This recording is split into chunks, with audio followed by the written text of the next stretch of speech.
ನನ್ನ ಹೆಸರು ರಮೇಶ್ ಅಂತ. ನಾನು ಮಂಡ್ಯದವನು. ನಾವು ಕಡು ಬಡತನದ ಫ್ಯಾಮಿಲಿ. ನಾವು ಓದಿದ್ದು ಅಷ್ಟಕ್ಕಷ್ಟೇ. ಬೆಂಗಳೂರಿಗೆ ಹೋದರೆ ಒಂದಲ್ಲ ಒಂದು ಕೆಲಸ ಸಿಗುತ್ತೆ ಅಂತ ಬೆಂಗಳೂರಿಗೆ ಬಂದೆ. ಒಂದು ಗಾರ್ಮೆಂಟ್ಸ್ ಫ್ಯಾಕ್ಟ್ರಿಲಿ ವರ್ಕ್ ಮಾಡ್ತಾಯಿದ್ದೆ. ಅಲ್ಲೊಂದಿಬ್ಬರು ಫ್ರೆಂಡ್ಸ್ ಆದರು. ಬೆಂಗಳೂರಲ್ಲಿ ಆಟೋಗೆ ತುಂಬ ಡಿಮ್ಯಾಂಡ್ ಇದೆ ಅಂತ ಹೇಳಿದ್ರು. ಆಟೋನೂ ಕೊಡ್ಸಿದ್ರು. 150 ರೂಪಾಯಿ ದಿನಕ್ಕೆ ಕೊಟ್ಟರೆ ಇನ್ನು ಮಿಕ್ಕಿದೆಲ್ಲ ನಾವೇ ದುಡ್ಕೋಬೋದು ಅಂತ ಹೇಳಿದರು. ಬಿಸ್ನೆಸ್ ಏನೋ ಚೆನ್ನಾಗಿ ನಡೀತಾ ಇತ್ತು. ನಾನೇ ಯಾಕೆ ಒಂದು ಆಟೋ ತೊಗೋಬಾರ್ದು ಅಂತ ಯೋಚನೆ ಬಂತು.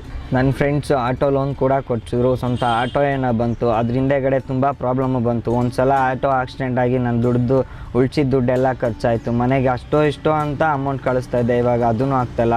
ನನ್ನ ಹೊಟ್ಟೆ ಮೇಲೆ ತಣ್ಣೀರು ಬಟ್ಟೆ ಅನ್ನಂಗೆ ಆಗ್ಬಿಟ್ಟಿದೆ. ನಾನು ಒಂದಿನ ಸುಮ್ಮನೆ ಸಪ್ಪು ಕೂತ್ಕೊಂಡಾಗ ಒಬ್ಬ ಫ್ರೆಂಡ್ ಬಂದು ಹೇಳ್ದ, ನಾನು ಹೇಳೋ ಜ್ಯೋತಿಷ್ಯ ಅವ್ರ ಹತ್ರ ಹೋಗಿ ಮೀಟ್ ಮಾಡು ಅಂತ. ಅಲ್ಲಿ ಹೋಗೋಣ ಅಂತ ಅಂದರೆ ನನಗೂ ನಂಬಿಕೆ ಇಲ್ಲ. ಆದರೆ ಹೋದೆ. ಏನೋ ಆಗಿಬಿಡುತ್ತೆ, ಆಗಲಿ ಅಂತ ಹೋದೆ. ಶ್ರೀ ಕೊಲ್ಲೂರು ಮೂಕಾಂಬಿಕಾ ದೇವಿ ಜ್ಯೋತಿಷ್ಯ ಕೇಂದ್ರದ ಪಂಡಿತ್ R.M. ರಾವ್ ಅವ್ರನ್ನ ನಾನು ಭೇಟಿ ಮಾಡಿದಾಗ ಹೇಳಿದ್ರು, ಪೂಜೆ ಗೀಜೆ ಅಂತ ಹೇಳಿದ್ರು. 11 ದಿನ ನಾನು ಹೇಳೋ ವ್ರತ ಮಾಡಿದ್ರೆ ನಿನ್ನ ಎಲ್ಲ ಸಮಸ್ಯೆ ಬಗೆಹರಿತಂದರು. ಆಯಿತು, ನೋಡೇ ಬಿಡೋಣ ಅಂತ ಮಾಡಿದೆ. ಹಳೆ ಆಟೋ ಸಾಲ ಎಲ್ಲ ಇತ್ತು. ಹಳೆ ಆಟೋ ಸಾಲ ತೀರಿಸ್ದೆ. ಹೊಸ ಆಟೋ ತೊಗೊಂಡೆ. ಹೊಸ ಡ್ರೈವರ್ನ ಬಿಟ್ಟಿದ್ದೀನಿ. ಡಬಲ್ ಇನ್ಕಮ್ ಬರ್ತಾಯಿದೆ. ಊರಲ್ಲಿ ಅಪ್ಪ ಅಮ್ಮ ಫುಲ್ಲು ಖುಷಿಯಾಗಿದ್ದಾರೆ. ಇವಾಗ ನಾನು ಮದುವೆ ಆಗಬೇಕು ಅಂದ್ಕೊಂಡಿದ್ದೀನಿ. ಅದಕ್ಕೆ ಪಂಡಿತ್ R.M. ರಾವ್ ಅವರೇ ಮುಹೂರ್ತ ಕೊಡ್ತೀನಿ ಅಂತ ಹೇಳಿದ್ದಾರೆ. ಇವಾಗ ನನ್ನ ಲೈಫ್ ಫುಲ್ಲು ಬಿಂದ.